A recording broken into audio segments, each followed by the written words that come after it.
ஒரு வீடியோ காமெடியாக இருக்குன்னா அந்த வீடியோ பார்த்து சிரிக்கிறோமோ இல்லையோ அதில் இருக்க கமெண்ட்ஸை பார்த்து விழுந்து விழுந்து சிரிப்போம். And that's what we are going to see in this video. Exploring the funniest comments that we got in our videos. அரவிந்துக்கு ஒரு வீடியோ போட்டிருந்தோம். அதில் வந்து ஒரு கமெண்ட் இருக்குது பாருங்களேன். அரவிந்த்னா அப்போ ஹாஃப் ஸ்பெர்ம் இல்லையா?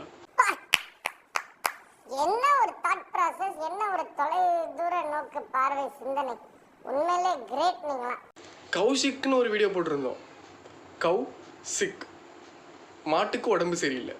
ஒரு கவ், அதாவது ஒரு ஒரு மாடு தன்னுடைய குழந்தைக்காக ஒரு தாய் டிவி கேக்கு எக்ஸ்பேன்ஷன் சொல்லுங்கன்னு ஒருத்தவங்க கேட்டிருந்தாங்க. அதுக்கு ஒரு வீடியோ போட்டிருந்தோம். அதில் வந்து கமெண்ட்டை பாருங்களேன். டிவிகே இஸ் தளபதி விஜய் கலகமா. என்னடா அது புது ட்ரெண்டா இருக்கு. ஆக்சுவலாக நம்ம வீடியோ பார்த்து சிரிக்கிறத விட கமெண்ட்ஸை பார்த்து தான் பயங்கரமாக சிரிக்கிறோம். அதுதான் உண்மை. இந்த வீடியோக்கு என்னென்ன கமெண்ட் பண்ண போகிறானுங்களோ. Fine guys, by.